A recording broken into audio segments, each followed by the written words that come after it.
Nesse vídeo vamos conversar um pouquinho sobre a importância de crédito para empresas, especificamente sobre instituições não financeiras. Na Sky Group fizemos um estudo que analisou dezenas de milhares de decisões de créditos de executivos e comparamos essas decisões com as melhores práticas de mercado. O resultado, decepcionante. Havia uma diferença enorme entre as melhores práticas, o que se sabe de como se deve gerir crédito e tomar decisões de crédito, e o que era feito na realidade. Isso era muito sério, então decidimos fazer um vídeo para tentar lembrar as empresas de como esse processo é importante. Então vamos começar com uma definição do que é crédito. Se sua empresa entrega serviço ou produtos antes do pagamento final pelo cliente, você está concedendo crédito. Então a pergunta é, qual seria o benefício de um bom processo de crédito? Imediato é operacional, é financeiro. Uma boa gestão de crédito reduz a inadimplência, você pode melhorar as margens de lucro. Então, imediato a gente tem benefícios financeiros importantes, mas tem também o benefício estratégico. O processo de crédito ele é fundamentalmente conhecer o seu cliente e conhecer a sua empresa. Mas eu não estou falando de achismo, nem de opinião, nem de algo subjetivo. Eu estou falando de ciência. Eu estou falando de usar dados da empresa para fazer estatísticas, estudos econométricos, índices financeiros, para entender de fato o seu comportamento, mas em números. É algo extremamente estratégico para o departamento de vendas, para o departamento de marketing, até mesmo para o produto ou financiamento de como o produto ou serviço é financiado ou é vendido. Para as margens de lucro e de custo da sua operação. É bem diferente do que muitas empresas fazem, que se baseiam no conhecimento pessoal ou meramente no que escutaram, ou mesmo em nenhuma formação, vendem e depois vê o resultado, ou vendem um pouquinho e vê como ele se comporta. O benefício de uma boa gestão de crédito, ele é enorme, ele é fundamental, ele permite você conhecer você mesmo e a sua empresa, você mesmo do ponto de vista da sua competência de lidar com o seu cliente e de você entender seu cliente. Você entende o comportamento dele.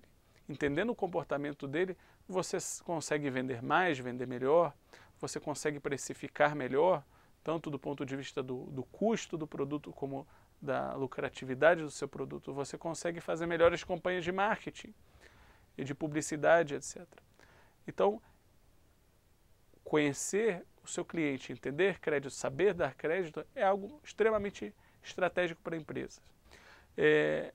Mas sempre me perguntam, crédito não é coisa de banco? De fato, o core business de um banco, o negócio principal do banco é conceder crédito. E, portanto, ele tem equipes e departamentos altamente especializados, preparados, com processos bem definidos de como conceder crédito. Mas não é só isso. O banco ele tem uma série de regulamentações que o fazem agir de certas formas. Por exemplo, o Acordo de Basileia II, o Acordo de Basileia III, definem exatamente como bancos pequenos, médios ou grandes devem fazer sua gestão de risco de crédito. E aprendemos na crise de 2007 e 2008 que uma má gestão de crédito de bancos compromete não só o banco, como toda a economia. E por isso que esses bancos são fiscalizados pela nação. Por isso que há interesse do Estado de uma grande fiscalização do sistema financeiro. Mas isso de forma nenhuma não significa que o fato do governo não estar lhe fiscalizando da forma que você gere seu crédito, que isso não é importante. Muito pelo contrário, é muito importante. Da mesma forma que é importante para a sua empresa ter um bom departamento de vendas, se ele não funcionar bem, isso vai influenciar o resultado final da sua empresa. É óbvio para você que se o seu departamento de RH não for bom, você não vai poder contratar as melhores pessoas, você não as vai achar. Se você não tem um bom departamento financeiro, você vai estar pagando maiores juros e mais taxa para bancos. Então, dessa mesma forma que cada departamento, seja logística, pesquisa e desenvolvimento, etc., tem sua função e ele deve exercer essa função com excelência para que todo o sistema da empresa funcione de forma eficiente, crédito é um desses blocos que deve funcionar de forma profissional, eficiente, responsável. Mas ele não está. Então, por que crédito é negligenciado? Principalmente, ou especificamente quando falando de instituições não financeiras, obviamente. Vamos pegar, por exemplo, o caso de alguns fatos. Eu sou um investidor, eu estou perguntando para vocês fatos sobre a sua empresa, como, por exemplo, quantos funcionários vocês têm? E você responde 70 funcionários. E qual é a sua receita, foi sua receita no último ano fiscal? Você vai responder 500 milhões. E quanto tempo demora para a entrega do seu produto até o cliente? Você vai responder 2 dias úteis. Mas veja bem, no mundo do crédito, se você perguntar para o profissional de crédito, o fulano vai pagar? E ele vai responder para você 87% de chance que sim. E aqui eu acho que tem um grande problema quando se trata de crédito. O problema é que a forma que se fala em crédito ela é diferente. A gente fala a linguagem da probabilidade, da estatística, da econometria, que ele nos permite saber qual é a probabilidade de um cliente se tornar inadimplente. Esse é o fundamento do crédito. Tentar prever como vai se comportar um cliente no futuro, nas condições que nós temos hoje, conhecemos hoje, sobre índices financeiros, etc. O trabalho de crédito é um trabalho científico, ele é objetivo, ele não é sobre opinião. A gente não tem nenhum sentimento entre os números e quem está atrás daqueles números. Nós temos que fazer uma análise sobre toda a informação que temos. A informação que temos pode vir de diferentes fontes.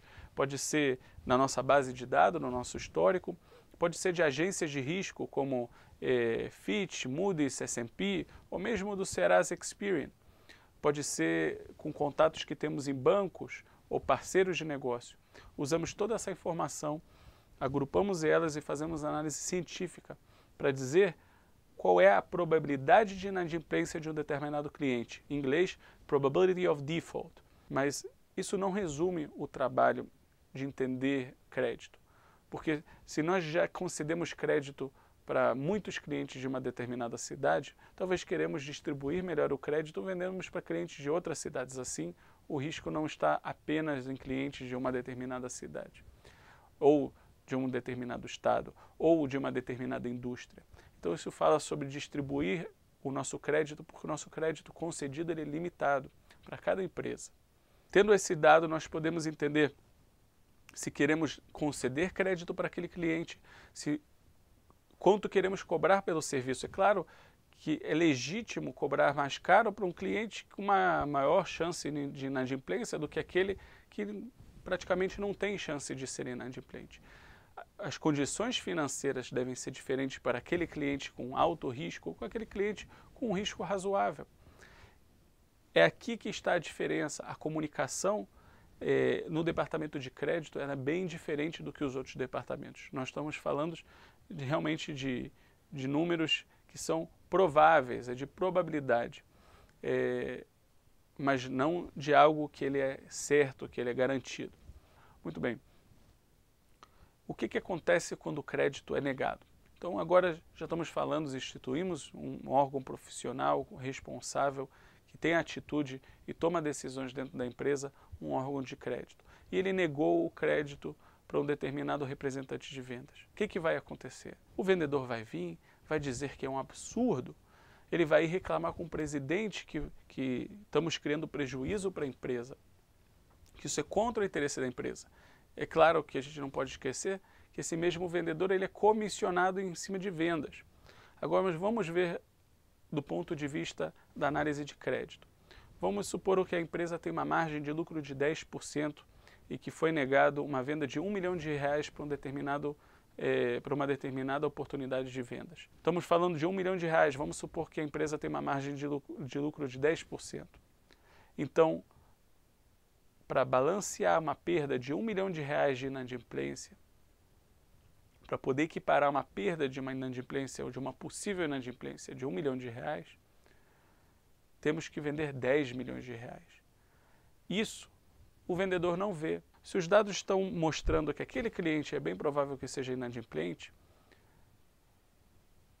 existe o interesse da empresa de se proteger, de dizer, não, eu não quero vender para ele, eu prefiro conceder crédito de R$1 milhão para outro cliente.